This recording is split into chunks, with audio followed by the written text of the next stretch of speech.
In the Bhagavad Gita, Sri Krishna says, do your duty without focusing on results, right? But does this mean that we should not have goals in life? Does this mean that we should not have purpose in life? And if that's the case, then how can we stay motivated to do our work? The answer is no. And this is the reason why. You see, when Sri Krishna talks about doing your work without thinking about the results, he does not mean we should not have goals. Instead, he says not to get attached to those goals. Having a goal and being attached to that goal are two different things. When you have a goal without being attached to it, you can concentrate on the process instead of worrying about the outcome. On the other hand, when you are attached to the goal, your mind starts to create desires. You focus more on the results and think about what you want to achieve or how it would feel when you achieve that goal, rather than enjoying the journey itself. And this attachment can lead to stress, anxiety, disappointment, or fear of failure if things don't go as planned. When Krishna says in the chapter 2 verse 47, your right is only to work but not to its results, he truly means it.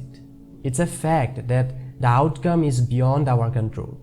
We can only control our actions, and the results will follow accordingly. No matter how much you think about your goals and the results you want, you won't achieve them unless you focus on the process, unless you put effort into it. If you focus on the outcome, as I said before, all you gain is anxiety, stress, and fear of failure. And that is why it's crucial to learn how to let go of attachment. Also, it's natural for our minds to become attached to the results because the mind's nature is to go outward. However, it's our responsibility to bring our minds back and keep them under control. Sri Krishna also says that when you master the art of detaching from the results and achieve complete equanimity in your mind, you are truly in yoga. However, this mastery takes time. It's a journey that requires daily practice and commitment.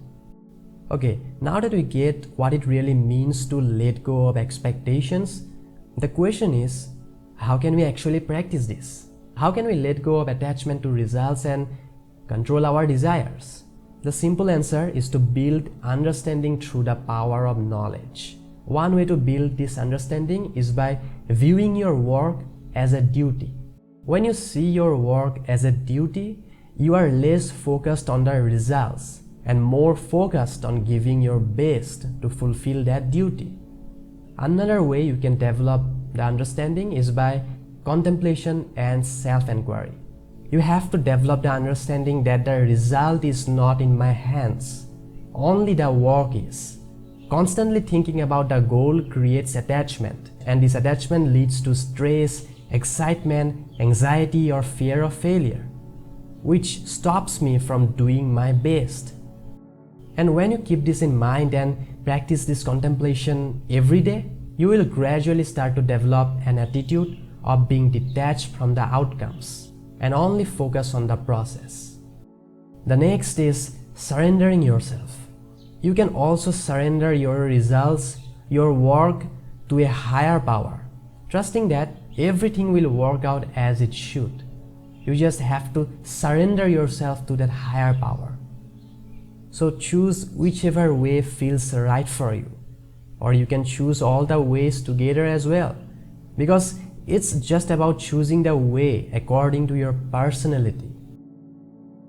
Remember this, Arjuna was also stuck overthinking the results of the battle, but when his friend, his guide, Sri Krishna shared the eternal wisdom of the Gita, Arjuna transformed. So it's natural for us to worry about outcomes. But with practice, we can develop the habit of focusing on the work itself rather than the result.